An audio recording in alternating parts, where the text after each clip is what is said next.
Urban Wells stepped out of his son's apartment into the cool breath of a May evening in Chicago. The sun had dipped just below the treetops of Wicker Park, and the sidewalk still shimmered faintly with the last golden light of day.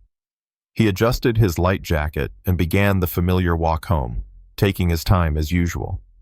The air smelled faintly of lilacs, and something deeper, perhaps a sense of something unfinished.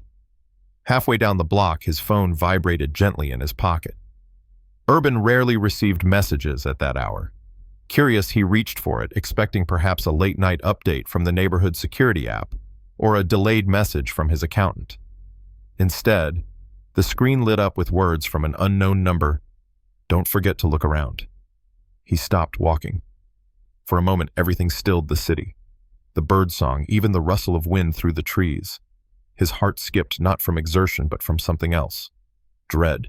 He typed back quickly, his fingers suddenly unsteady. "Is this a threat?" No name, no context. He hit send. A reply came almost immediately. "This is salvation." Urban stood still on the sidewalk, feeling a strange tightness in his chest. Not the sharp pain of a heart attack, but something more subtle, like the ghost of one. He took a deep breath, then another. The noise of the city resumed slowly around him. Cars, distant laughter, a barking dog, and Urban resumed walking. By the time he reached his front steps, the message still lingered at the front of his mind, an unwelcome visitor he couldn't quite dismiss. The grandfather clock inside chimed 8 as he stepped into the quiet warmth of his home. He had just set his coffee to brew when the front door shook with 3 sharp, aggressive knocks. He froze mid-step. The knocks came again, louder this time, like someone meant to shatter the wood. "Open up! I know you're in there!" The voice beyond the door was unmistakable. Jasper. Urban placed his cup down on the kitchen counter.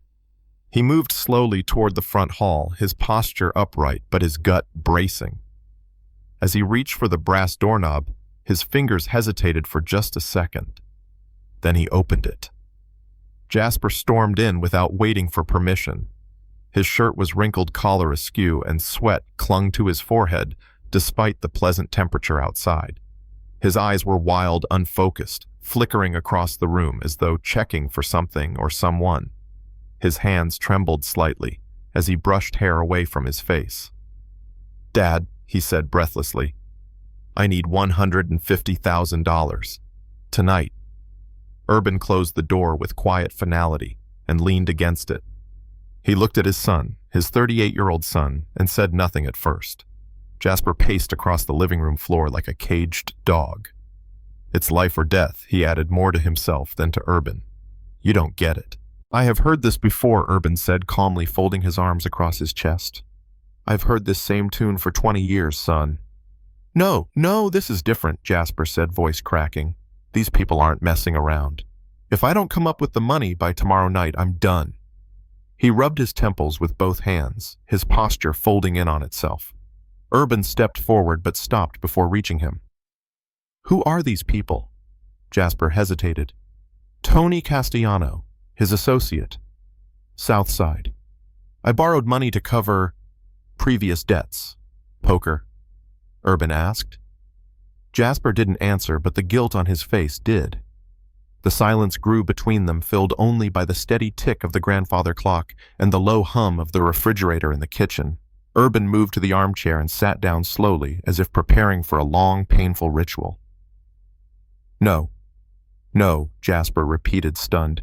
"I won't give you another cent, Jasper." His son's expression shifted from desperation to something harder, uglier. "You always said you were building this for the family," he snapped. "But it was always just for you. For your legacy. You gave more love to Wells Tech Solutions than to your own son." Urban sat still, his voice steady but low. "I built this for you. You chose not to take it." Jasper laughed short and bitter and resumed pacing. "You don't even know when my birthday is." "October 15th. Urban replied without hesitation. "And I remember every gift you broke or pawned." Jasper stopped walking. Shame flickered in his eyes, but it was quickly replaced by fury. "You keep score. Every mistake I ever made. Every slip. I keep score of every time I bailed you out," Every debt I paid. Every second chance you wasted. Urban's voice remained level, though pain laced through each word. Jasper's jaw tightened. You call that love, that's control. At that, Urban rose slowly to his feet. You think threatening me will change anything? Jasper didn't answer. Instead, he walked to the mantel where a silver-framed photo stood. It was from years ago, Urban, Mabel, and young Jasper smiling at Navy Pier. With deliberate slowness, Jasper lifted the frame and held it at eye level. Maybe it's time you learned what real consequences feel like. Then he let it fall. The frame shattered against the hardwood floor, the glass cracking in a jagged web across the faces it once proudly displayed. For a few seconds, neither of them moved. Then Urban said quietly but firmly, "Get out." Jasper straightened his shirt, the motion almost casual, but his hands still trembled. "You'll change your mind," he said as he walked toward the door. "When you realize what you've done, you'll call me." "I won't." At the threshold, Jasper paused. For a moment, Urban thought he might apologize. Instead, Jasper smiled a cold, cruel smile that never touched his eyes. "We'll see." The door slammed shut behind him. Urban stood in the silence that followed, listening, as his son's footsteps faded into the night. Then slowly he knelt down and picked up the shattered photo frame. The crack had split Mabel's face clean through. Jasper's image had fractured into 3 shards. The symbolism felt almost too perfect. He placed the broken picture on the side table, his fingers brushing lightly over the ruined glass. He sat back in his chair, staring at the fireless hearth.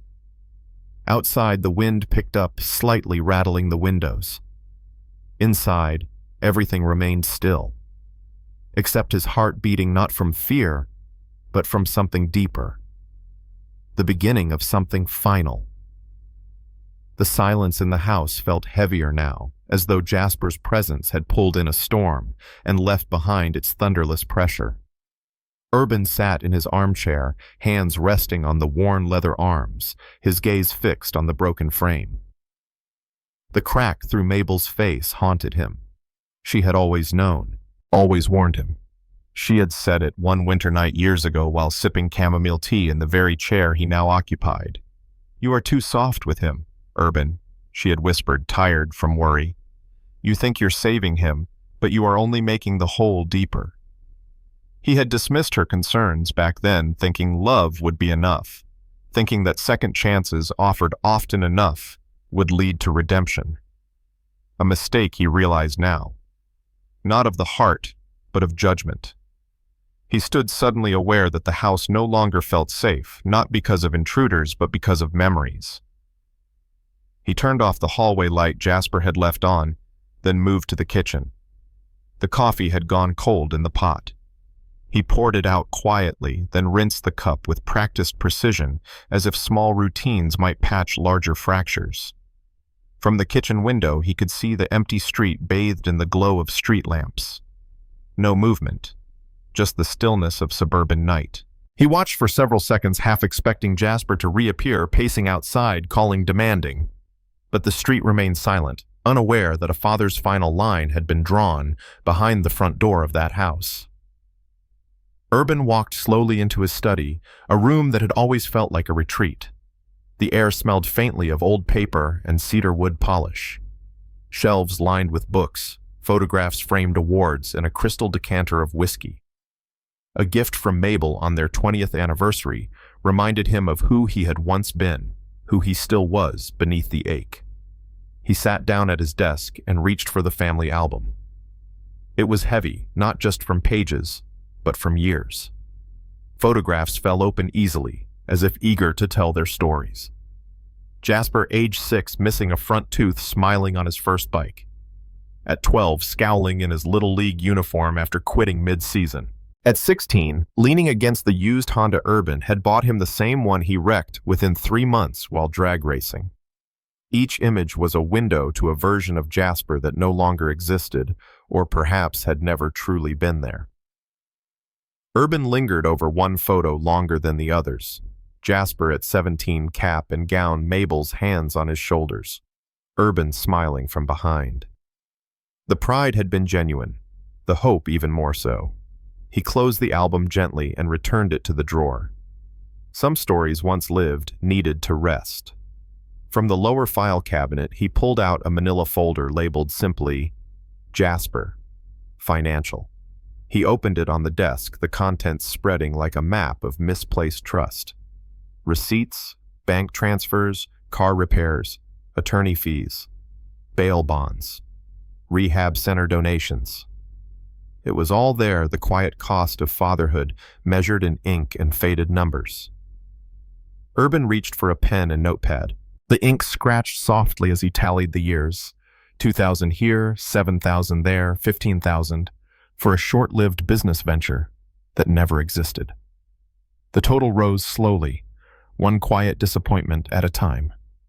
$137,462. He sat back in the leather chair, the weight of that number anchoring him in place. It was not just money. It was time. Hope. Forgiveness spent like currency until there was nothing left but the receipt of his own exhaustion. He poured a small glass of whiskey and raised it slightly toward the broken photograph across the room. Mabel, he murmured, you were right, but I wasn't ready to give up on him. He sipped slowly, letting the warmth settle in his chest where cold certainty had taken root. He didn't cry. Not because he didn't feel it, but because something deeper had begun to solidify. A kind of resolve. The kind a man arrives at after too many nights wondering where he went wrong. The clock chimed 9. Urban stood and turned off the desk lamp. The house fell into soft darkness, shadows moving gently across wooden floors as he made his way upstairs. In the hallway, he passed the guest room Jasper had once used as a boy, now just a neatly made bed and a quiet reminder of simpler years. In his own room, he pulled back the covers, slipped between the sheets, and stared at the ceiling. He felt no fear of sleep, but no rush toward it either. His body was tired, but his mind marched on. As he drifted, a final thought emerged like a whisper. He had said no, and this time he meant it. Morning light filtered gently through the blinds of Urban's study, landing on the broken silver frame still sitting on his desk. He had not touched it since the night before. The glass fracture caught the sun, scattering tiny beams of light across the room, as if mocking the memory it once preserved. Urban sat quietly at the desk, reviewing company reports, though his mind was not on numbers or projections.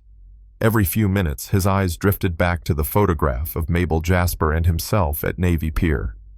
The crack had turned their smiles into distorted masks. It was impossible to ignore. At 9 sharp, his secretary's voice broke the silence from the intercom on his office phone. Mr. Wells, your son Jasper is on line 2. Urban froze pen held in midair. The red light blinked steadily, waiting for his response. 20 seconds passed before he finally picked up the receiver. Hello, Jasper. The voice on the other end was startlingly different from the venom he had heard the night before. It was soft, almost humble. Dad, I want to apologize for yesterday. I was wrong. Urban gripped the phone tightly, searching for the trap hidden in those words. This is unexpected, Jasper, his son continued quickly. Violet reminded me how much you've done for me. I let fear control me, and I said terrible things. Please come to dinner tonight. 7 o'clock. Let me make it right. Urban hesitated, the silence stretching across the line. Finally, he found himself writing Dinner Jaspers, 7 p.m. in his appointment calendar before his rational mind caught up. All right, he said, though the words tasted heavy. 7 o'clock, Jasper added, and Dad, I'm truly sorry. The line went dead. Urban sat for several minutes staring at the phone as though it might explain what had just happened. That evening, as the sun began to dip behind the Chicago skyline, Urban dressed carefully in a navy suit. Nothing too formal, but respectful. He checked his wallet, his phone battery, his keys. Every movement was deliberate, the habits of a man who had prepared for board meetings all his life, but now found himself preparing for dinner with his own son. Before leaving, he paused at the cracked photograph in the study. Mabel, he whispered, you always said, Hope is dangerous. He touched the frame gently before turning away. The drive to Wicker Park carried him through heavy traffic, past glowing billboards and honking taxis. He thought about calling Martin, his oldest friend in the police force. At the last moment, he did. "Martin, if I don't call you by midnight, check Jasper's apartment," he said simply. Martin's deep voice on the other end asked for details, but Urban gave only the address and added, "It's probably nothing, just humor and old man's paranoia." Martin agreed reluctantly. Urban hung up and focused on the road. The brownstone where Jasper lived looked tired under the fading light. Cracked bricks, worn steps, mismatched curtains. Jasper greeted him at the door with an embrace that lasted a second too long. His smile practiced his grip strong.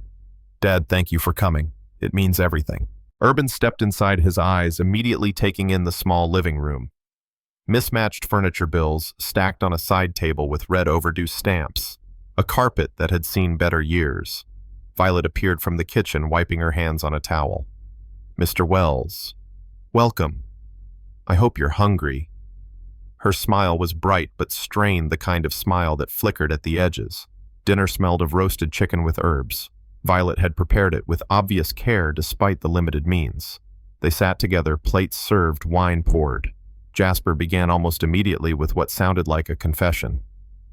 "Dad, I've decided to quit gambling forever. I know how much pain I've caused you, and I want to make it right." Urban nodded slowly, studying his son's face, noting the words sounded polished, rehearsed. "That is good to hear," he said carefully. "What changed your mind?" Jasper's answer came smoothly. "Seeing you last night. Realizing what I was putting you through. Violet helped me understand."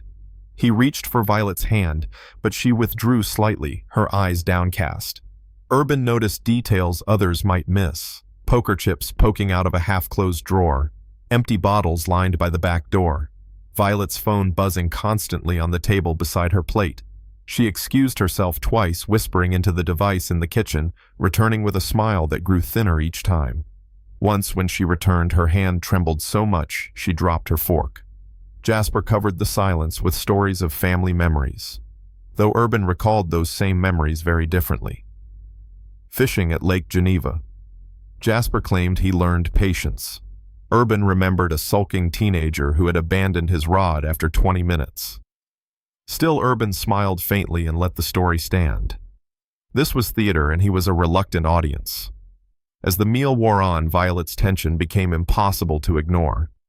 She twisted her wedding ring again and again, her knuckles pale. Finally, her voice broke through the polished chatter. "Mr. Wells," she began softly, "what do you do when someone you care about is in real danger?" Jasper froze, fork halfway to his mouth. "Honey, that's a strange question," he said quickly. Violet laughed too brightly, brushing it off. "I was just thinking about a news story. That businessman who went missing." But when her eyes met Urban's for the briefest second, he saw it, real fear, desperate and quiet, hiding beneath her practiced smile. Urban finished his wine and set the glass down deliberately. "Thank you both for the dinner," he said, his voice calm. "I should be heading home," Jasper protested faintly, but Urban insisted, his tone final. Violet walked him to the door, her hands clasped tightly together. As Urban stepped out into the cool night, his phone buzzed again. Another unknown message glowed on the screen. "Don't forget to look around." He stood for a moment on the steps, the evening breeze carrying the sound of distant traffic. He looked back at the apartment windows where Violet's shadow moved behind the curtain. Something was very wrong here.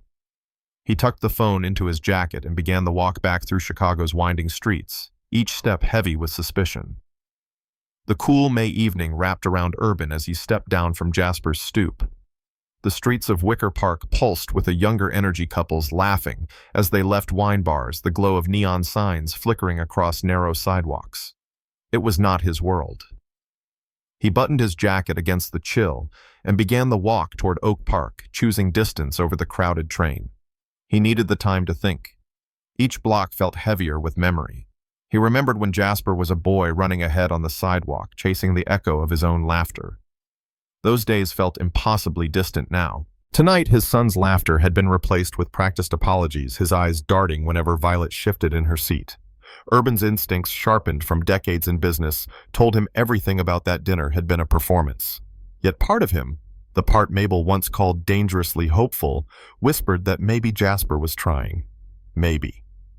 His phone buzzed again. He pulled it from his pocket beneath a street lamp. The message glowed like a warning flare. "This is rescue. The same unknown number." He stopped staring at the words as though they might reveal their sender by force of will. Rescue from what? Or from whom? His fingers hovered over the keypad, but he did not reply. The last message had unsettled him enough. Tonight he needed clarity, not more questions. Urban slipped the phone back into his pocket and adjusted his pace. The city sounds surrounded him, music from a bar, the clatter of dishes in a diner, the steady hum of passing cars. Yet beneath it all, he felt something else. The faint sense of being observed. A black sedan crawled along the curb half a block behind him, its headlights spilling too evenly across the pavement. He crossed at the light, and so did the car. He turned down a quieter street, and the engine followed, steady as a shadow. He said nothing, but his heartbeat began to quicken. He passed a small bookstore closed for the night, its windows covered in handwritten signs about weekend poetry readings. Further along, a diner's neon sign buzzed with weary persistence. He thought about stepping inside, but pride kept him moving. He was not ready to admit even to himself that he felt hunted. Still, Mabel's voice echoed in his memory. "Trust your instincts, Urban. They've always kept you alive in business. They will keep you alive everywhere else." By the time he reached a darker residential stretch porch, lights dotting the street like lonely stars, he knew the car was no coincidence. He slowed, letting the sound of footsteps catch up behind him. Then he quickened again, testing. The footsteps matched. His pulse surged. He turned another corner and slipped into the shadows of a narrow alley lined with trash bins and old fences. The city air smelled of gasoline and damp concrete. Behind him, voices broke through the night.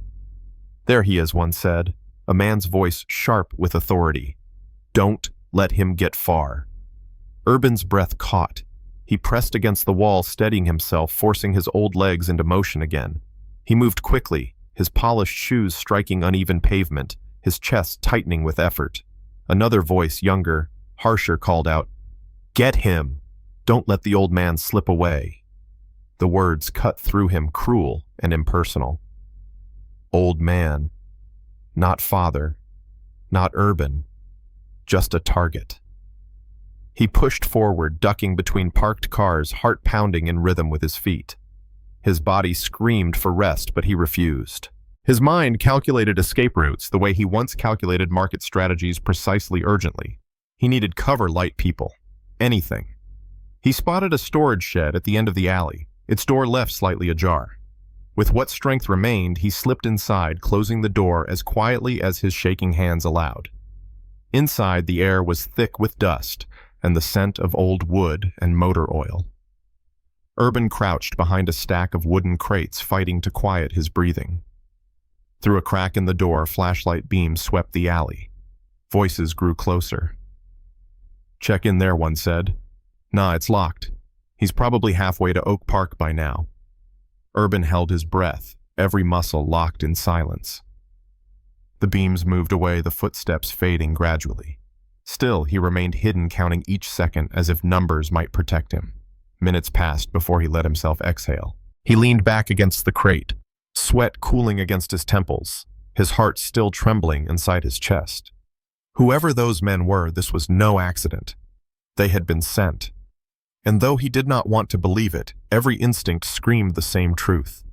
Jasper's sudden apology, Violet's question, the warning texts, it was all connected. His son was not rescuing him. His son was setting the stage. Urban stayed hidden until the neighborhood settled into its midnight quiet.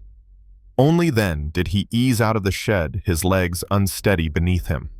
The street stretched ahead, dim and indifferent. Somewhere a dog barked once before falling silent. He made his way back toward the diner he had passed earlier, its neon glow now looking less like noise and more like sanctuary. He stepped inside the warmth of fried food and burnt coffee, greeting him like an old friend.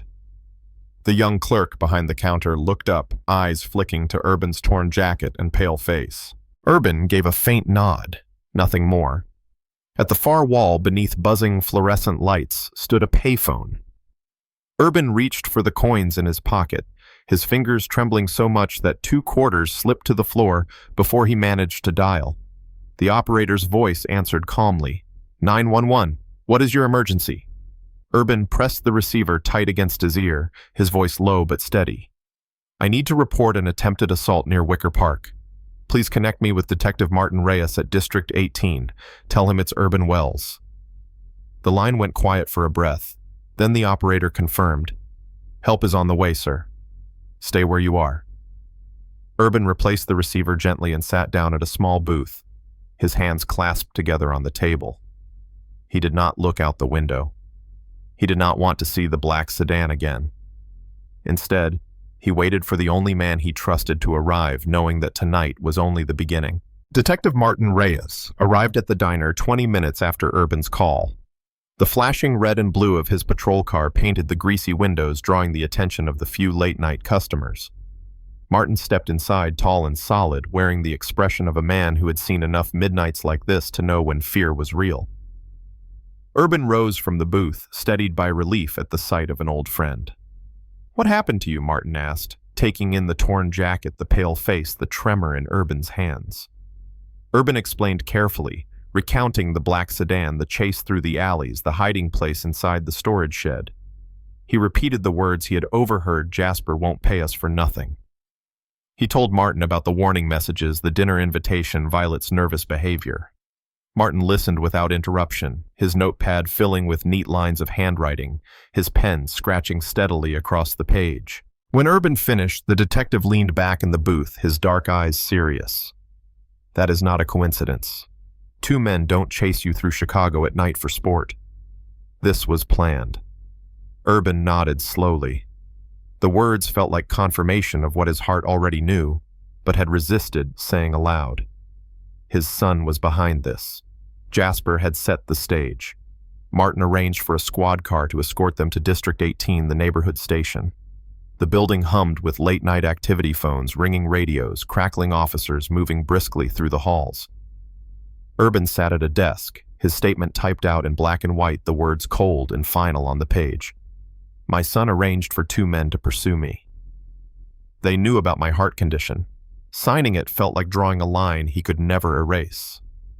As he finished, a voice broke through the station radio. Unit 47, we have a vehicle matching the description. Black sedan, Illinois plates, parked outside an apartment building in Pilsen. Martin straightened, the fatigue in his shoulders replaced by sharp focus. That's them, he said.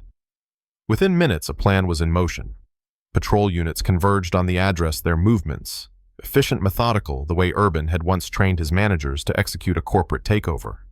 Only this time, the stakes were life and death. Urban remained at the station, a cup of stale coffee cooling in his hands, while the operation unfolded. Through the window, dawn began to creep across the city, the first gray light softening the hard edges of night. Then Martin returned, his voice calm but firm. We found them. They're in custody. He sat across from Urban and opened his notebook.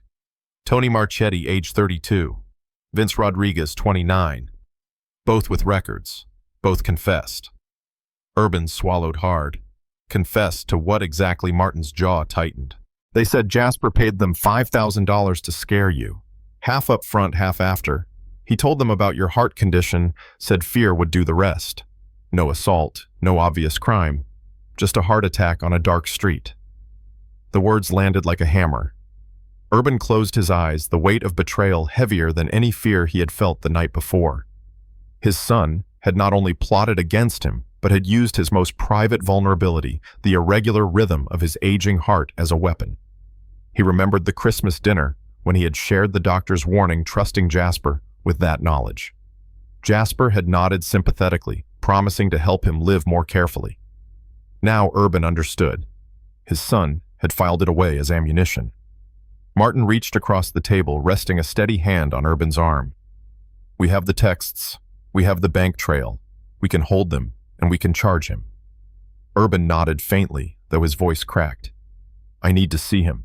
That evening at the station, Jasper was brought in wearing the same clothes from the night before, His confident stride had vanished, replaced by confusion, then defiance, as officers led him into an interview room.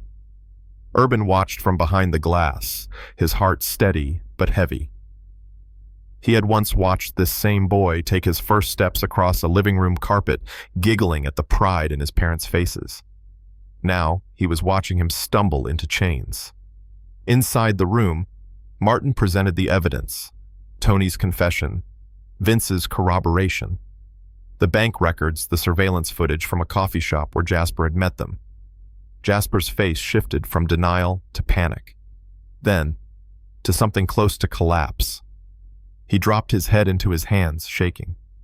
"I was desperate," he whispered. "Those people, they were going to—" Urban opened the door and stepped inside before Martin could stop him.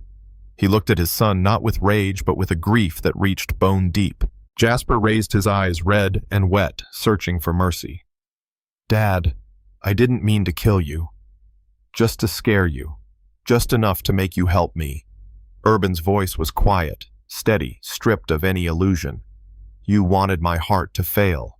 You used what I told you in trust. That is not fear, Jasper. That is murder with a softer name." For a long moment, father and son stared at each other, the silence between them louder than any accusation. Then Urban turned to Martin. "I am done here." He walked out of the room, leaving Jasper behind, leaving the broken pieces of hope scattered like the shards of the photograph on his living room floor. Outside, the city moved on as if nothing had changed. Cars honking, commuters rushing the scent of coffee, drifting from corner shops. But for Urban Wells, everything had changed. The betrayal was no longer suspicion. It was fact, signed and sealed. That night, back in his study, he poured a glass of whiskey and sat by the cracked photo one last time. He no longer felt fear. What settled over him now was something harder, colder, but also liberating. He had spent decades rescuing a son who did not want to be saved. Now the rescue was for himself. He whispered into the quiet, not to Jasper but to Mabel's memory. "I said no. And this time I will not take it back." Urban stepped out of the interview room into the muted bustle of the police station. Phones rang steadily. Officers moved with quiet efficiency, and the air carried the smell of burnt coffee and worn paperwork. He walked slowly toward the bench in the hallway, lowering himself onto the hard plastic seat with the weight of a man who had just laid down a burden too heavy to carry further. His hands rested on his knees, still steady despite the storm inside. Martin joined him a few minutes later, carrying 2 cups of coffee. He handed one over and sat beside him without a word. For a while they drank in silence, listening to the station's hum. It was Martin who finally spoke. "We have enough. Jasper will be charged with solicitation of assault, maybe attempted murder. The prosecutor won't take this lightly." Urban nodded faintly, his eyes fixed on a crack in the floor tile. "All these years, Martin. Every check I wrote, every time I bailed him out, every chance I thought was the last one. And now this." Martin set his cup down. "You gave him more chances than most fathers ever would. At some point, it stops being your failure." Urban didn't answer. He thought of Mabel again, her voice warning him, her steady eyes that always seemed to see further down the road than he ever did. If she had been alive, she would have drawn the line sooner. She would not have allowed Jasper to sink so far to drag them both into this darkness. Perhaps Urban thought he had mistaken endurance for love. When the paperwork was finished and the clock edged toward morning, Martin offered to drive him home. Urban declined. "I need to walk," he said. The city outside was quiet, the streets damp from a late-night drizzle reflecting the pale light of street lamps. He pulled his jacket tighter and made his way down the familiar blocks, past shuttered shops and sleeping houses. Each step carried memories. He passed the playground where he had once pushed Jasper on the swings, the boy laughing with unrestrained joy. He passed the small diner where they had eaten pancakes on Saturday mornings, Mabel cutting Jasper's food while Urban read the paper. Each memory landed like a stone in his chest, reminders of a boy who no longer existed, of a man who had chosen betrayal over redemption. By the time he reached Oak Park, dawn had begun to tint the horizon with pale orange. His house stood waiting, its windows dark, its brick walls steady against the morning chill. He unlocked the door and stepped inside, greeted by silence. The grandfather clock in the hallway ticked steadily, indifferent to the chaos that had unfolded in the past 24 hours. He walked into his study, set his keys on the desk, and looked once more at the broken photograph. The crack across Mabel's smile seemed almost merciful now, as though shielding her from seeing what their son had become. Urban reached out, tracing the jagged line with one finger. His reflection fractured in the glass, reminding him that even his own image had been split by this ordeal. He poured a glass of water instead of whiskey this time and sat by the window. Outside, the neighborhood stirred awake neighbors collecting newspapers, dogs tugging at leashes, children climbing onto school buses. Normal families, normal mornings. His had ceased to be normal long ago, but watching others live ordinary lives offered a strange comfort. Urban closed his eyes and let the morning light warm his face. The decision was made. Jasper's choices no longer belonged to him. Whatever came next would come through the courts, not through his pocketbook, not through misplaced forgiveness. He had finally said no, and this time it would stand. The first light of morning poured through the blinds of Urban's study, spilling across papers that had not been touched since the night before. He had not slept. He had sat through the long hours in his leather chair, listening to the house creak and sigh, replaying every word Jasper had spoken in the interrogation room. The betrayal pressed on him like a physical weight. It was one thing to suspect another, to hear confirmation from the mouths of hired men who had stalked him through Chicago's dark streets.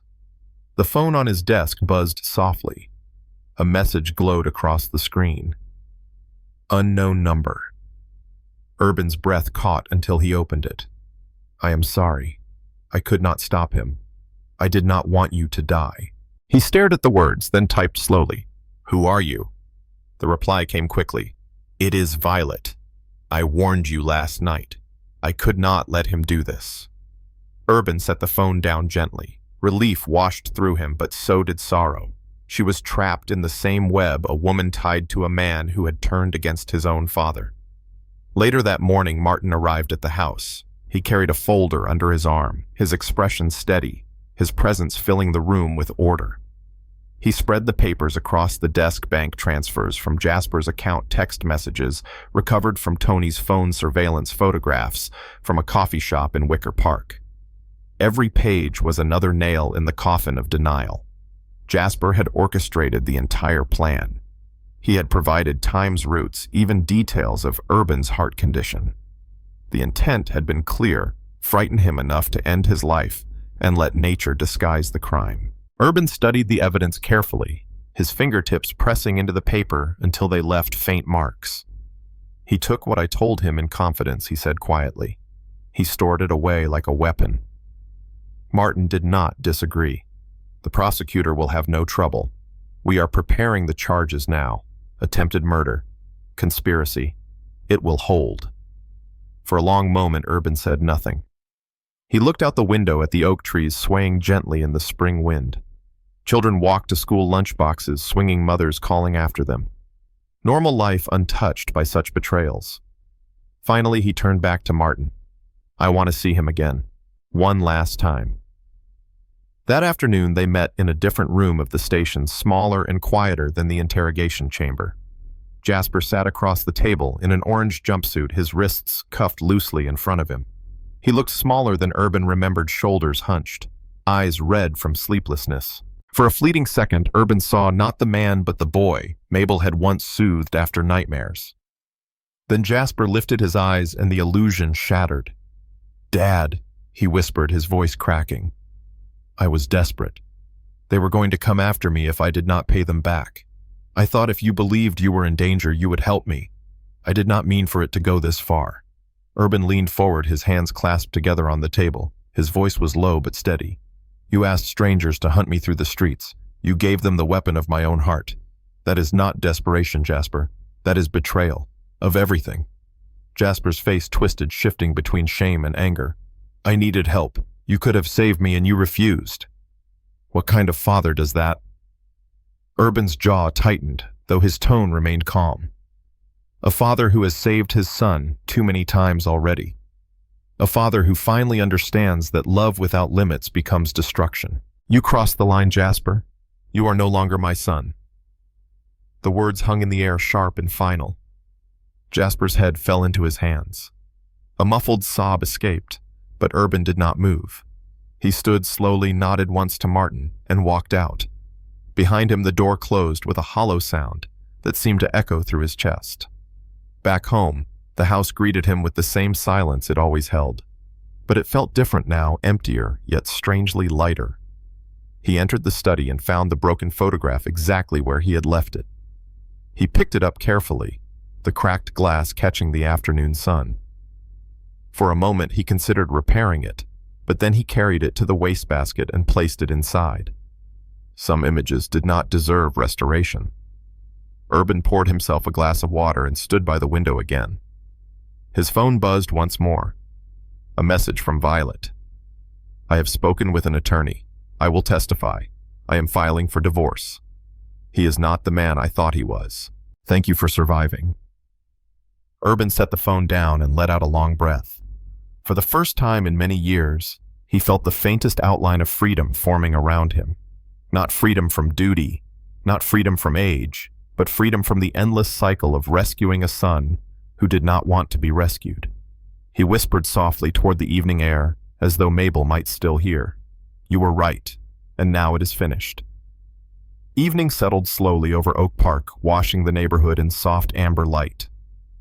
Urban sat at his desk with the evidence Martin had left spread before him. Each page told the same story in different words: bank transfers, text messages, photographs. Jasper's handwriting on a receipt. Jasper's name linked to payments. Jasper's casual instructions to men who treated fear as a commodity. The papers did not lie. Urban leaned back, closing his eyes, and for a moment allowed himself to drift back to an earlier time. He remembered the first day Jasper had walked into kindergarten, his small hand clinging tightly to Mabel's, his eyes bright with curiosity. Mabel had smiled at him, whispering, "He'll be fine." That little boy had long since vanished, replaced by the man whose betrayal lay written across the desk. When he opened his eyes again, the room felt colder. He gathered the papers, slid them back into the folder, and locked it away in the desk drawer. His hand lingered on the key. "Enough," he whispered. "Enough of this." Later that night, Urban stepped outside into the backyard. The spring air carried the faint scent of freshly cut grass and lilacs blooming nearby. Above him, the stars shimmered faintly against the city's glow. He tilted his head back and breathed deeply. For the first time in years, he felt the weight of release settling on his shoulders. He had chosen. He would no longer carry Jasper's debts, excuses, or manipulations. That burden had been cast off, and though grief pressed at his chest, it was lighter than the chains he had carried for decades. Inside, the grandfather clock struck 10. Its deep notes rolled through the house like a benediction. Urban returned to his study, turned off the lamp, and paused once more at the wastebasket. The broken photograph glimmered faintly in the dim light, the fractured glass catching a final reflection before the darkness claimed it. He stood over it, feeling both sorrow and relief. The image of Mabel would always remain in his memory, unbroken and untouched. The picture frame had simply become a mirror of truth. Upstairs, he prepared for bed with deliberate care, folding his jacket neatly, placing his shoes by the door, turning down the sheets. Routine mattered tonight. Routine meant control. He lay down, staring at the ceiling as the house settled around him. Somewhere in the quiet, he imagined Mabel's voice again, steady and certain. "Love without boundaries is not love. It is harm." With that thought, his eyes finally closed. Sleep did not come easily, but when it did, it was deep, heavy, and free of the dreams that had haunted him the night before. For the first time in years, Urban Wells slept as a man who had drawn a final line and chosen to stand by it. The morning sun cast long stripes of light across the police station floor as Urban walked down the corridor toward the visitors' room. The clatter of typewriters and the low murmur of officers filled the air, but inside him there was only silence. He had agreed to one last meeting with Jasper, though he had already decided what words would be spoken. There would be no reconciliation, no final plea that could erase what had been done. Only truth remained. Jasper sat at the table in an orange jumpsuit, his wrists bound loosely by handcuffs. The swagger was gone. His hair was unkempt, his face pale, his eyes hollow from nights without sleep. When he saw his father enter, he straightened, trying to summon some dignity, but it wavered and collapsed under Urban's gaze. For a brief moment, Urban saw the child Mabel had once held against her chest, the boy who used to crawl into his lap after bad dreams. That memory pierced him, but only for a second. "Dad," Jasper began, his voice cracking. "I was desperate. I didn't mean for it to go this far. I thought if I could scare you, maybe you'd finally help me. I wasn't trying to kill you." Urban lowered himself into the chair across the table, folding his hands calmly in front of him. His voice was steady, almost gentle, but it carried a weight heavier than anger. "You gave strangers the key to my weakness. You told them about my heart. You wanted fear to do what your fists could not. That is not desperation, Jasper. That is betrayal." Jasper flinched, his face tightening. "I needed you," he insisted. "All my life you put your company first. You never gave me what I really needed. You don't know what it's like always being second to Wells Tech Solutions." Urban's eyes did not leave his son's. "You were never second. You were the reason I worked, the reason I saved. And every time you fell, I lifted you. I gave you everything a father could give, and you used it, twisted it, until even my trust became a weapon in your hands." He paused, letting the silence settle between them. "I am finished saving you. I am finished being your excuse. You are no longer my son." The words hung in the air like a sentence. Jasper's lips trembled. For a moment, he seemed about to argue, but the strength drained from him. His shoulders sagged, and he buried his face in his hands. Urban stood, the scrape of the chair legs against the tile louder than Jasper's muffled sobs. He turned to the officer at the door. "We are done here." Without a backward glance, he walked out, leaving the broken figure of his son behind. The drive home was quiet. The city bustled around him, cars rushing to work, children hurrying to schools, shopkeepers lifting metal gates. Ordinary lives carried on untouched by the wreckage of his own family. By the time he reached Oak Park, the day had grown warm. He parked in the driveway, walked inside, and paused in the study. The wastebasket still held the broken photograph fragments of glass catching the morning light. He picked it up, carried it outside, and placed it in the trash bin at the curb. The act felt final, like closing a chapter that had dragged on too long. That afternoon, Urban met with his attorney. They sat across a polished mahogany desk, legal pads spread out between them. The attorney explained the process in careful terms, but Urban needed no persuasion. He was resolute. Jasper's name would be removed entirely from the will. Every share, every dollar once intended for his son would be redirected. Some would go to charities that supported education, others to medical research, and a portion set aside for Violet, who had shown more courage in a single text message than Jasper had in his entire adult life. Urban signed the documents with a steady hand. Each stroke of the pen felt like a release. That evening, he returned home and poured a small glass of whiskey, the amber liquid catching the soft glow of the study lamp. He raised it slightly toward Mabel's photograph on the shelf. "It's done," he whispered. "The cycle is broken." He drank slowly, letting the warmth settle deep within him, not as comfort, but as closure. The house was quiet, but it no longer felt heavy with dread. The air seemed clearer, the walls freer of shadows. Urban walked through each room, turning off lights, checking locks, feeling the rhythm of his own footsteps echo gently against the hardwood floors. For years, he had walked these halls burdened by worry, waiting for the next phone call, the next knock on the door, the next plea for rescue. Tonight, for the first time, he felt none of that. When he lay down to sleep, he stared at the ceiling as he had so many nights before. But instead of fear or regret, a strange calm spread through him. He knew the path ahead would not be easy. Trials would come. Jasper would face justice. Violet would rebuild her life, and he would carry the scars of betrayal. But the decision had been made, and with it came peace. As sleep finally crept in, Urban's last thought was not of his son's downfall, but of Mabel's steady voice echoing through memory. Love without limits isn't love. It's harm.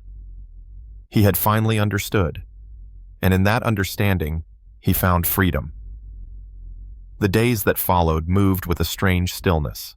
The news of Jasper's arrest spread quietly through the neighborhood, whispered at the diner counter, and murmured on morning walks, but no one spoke of it directly to Urban. Neighbors nodded politely, offered small smiles, but he could sense the shift. Pity lingered in their glances. Still, he carried himself with the same quiet dignity he had always maintained. He had survived boardrooms filled with skeptics, investors hungry for weakness, competitors circling like wolves. This was different, but his posture remained the same, upright, measured, unbroken. One evening, Urban sat at his study desk with the new will folded neatly in front of him. He ran his fingers across the crisp paper, the ink barely dry. For the first time in decades, the future felt clear. There would be no more rescues, no more last chances. His legacy would not disappear into the bottomless pit of Jasper's gambling debts. Instead, it would live on in causes that mattered. Scholarships for children who believed in learning. Grants for research that might save lives. A modest trust for Violet, who had risked everything to do the right thing. He leaned back in his chair and exhaled slowly. The house around him seemed to listen. The walls that had once absorbed arguments and slammed doors now held only silence. The silence was not lonely, it was healing. Later that night he stepped out onto the porch. The spring air carried the soft sound of crickets, the distant laughter of neighbors enjoying the cool evening. Urban rested his hand on the railing, staring at the street lamp casting a warm circle of light on the pavement below. He thought of the night Jasper had stood in this very spot, sweat dripping down his face, demanding money with the urgency of a drowning man. That night had ended with shattered glass and a broken frame. Tonight ended with stillness and stars.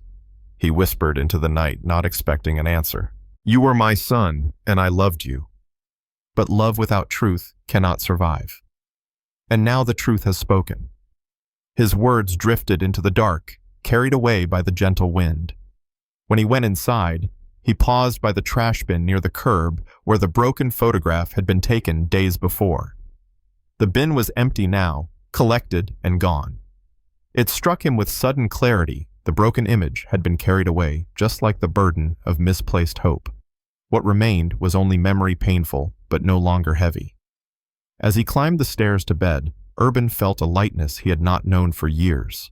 Each step carried him further from the shadow of a son he could no longer save, and closer to the quiet strength of a man who had chosen peace over endless rescue. That night, as sleep found him, his dreams were simple. Not of betrayal, not of fear, but of walking hand in hand with Mabel along the shore of Lake Michigan, the water stretching endlessly before them, the horizon wide and open. For the first time in a long while, the dream did not break. Spring settled fully over Chicago, bringing longer days and softer evenings. Urban Wells moved through his house with the unhurried rhythm of a man who had finally put down a weight carried too long. The study, once a place of restless nights and unanswered questions, now felt calm. The wastebasket was empty, the broken photograph long since gone. In its place on the shelf above his desk, he had placed a new frame, a picture of Mabel smiling in the garden sunlight catching her hair. She was alone in the photo, radiant and strong, untouched by fractures. Each morning, Urban walked to the corner cafe for coffee. Neighbors greeted him politely, some with sympathy in their eyes, but he met them with gentle nods. He no longer felt the need to explain, nor to hide. His story had unfolded in public and in private, and it was finished. He had learned that survival was not about forgetting, but about accepting, about carrying scars without letting them dictate tomorrow. One afternoon, his phone buzzed with a new message. This time, the number was not hidden. It was Violet. "Would you meet me for coffee? I would like to thank you in person." Urban considered for a moment, then replied, "Yes." They met at a small cafe near the university where she taught. Violet looked tired but determined, her posture straight, her hands steady around the warm cup she held. She spoke quietly, carefully.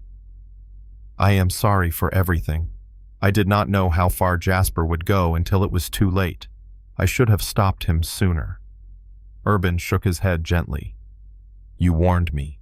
You did what he could not. You chose truth, even when it cost you.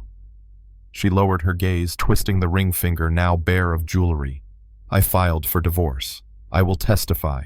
I cannot carry his lies anymore. For a moment they sat in silence, the clatter of cups and soft hum of conversation filling the background. Then Urban said, "You saved my life. That is something I will not forget." He reached across the table, resting his hand lightly over hers.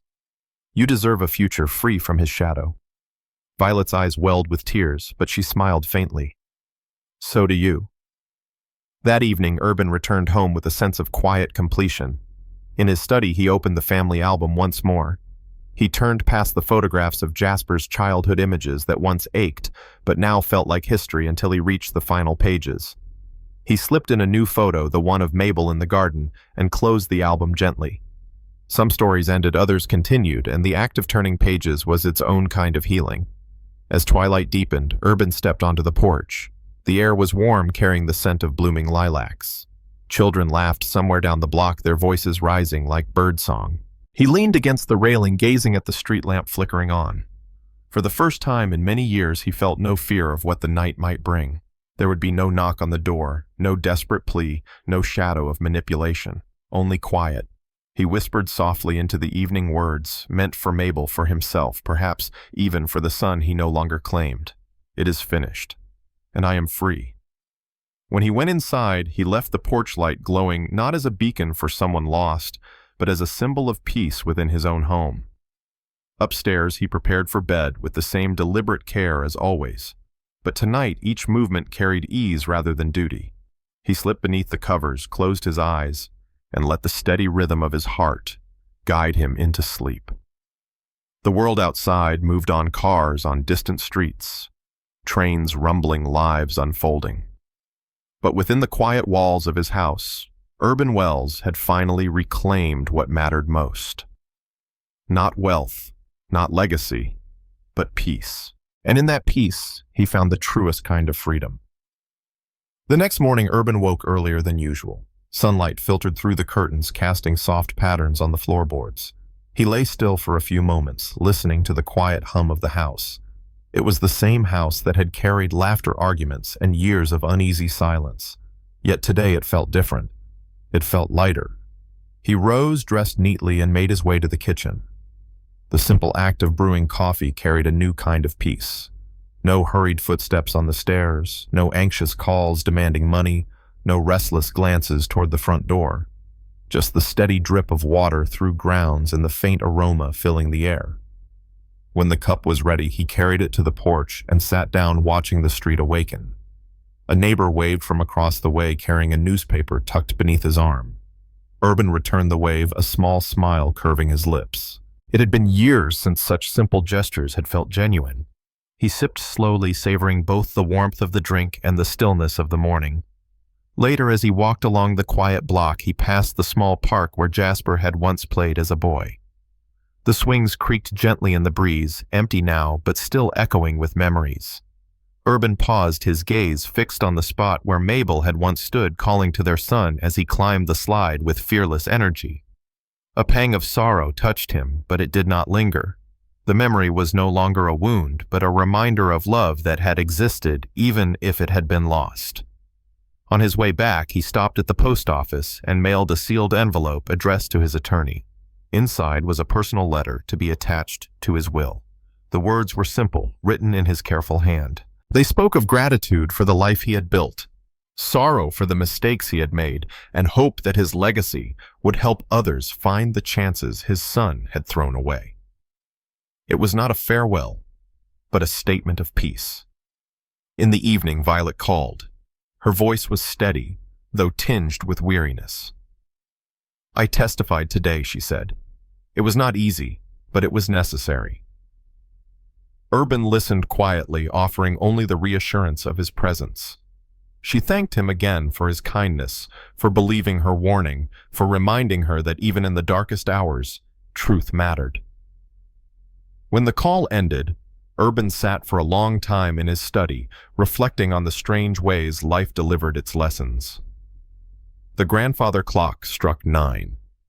Urban stood stretched and turned off the lamp.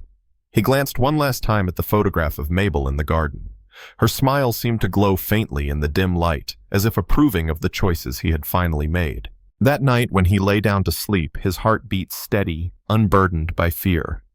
He did not dream of alleys or sedans or broken glass.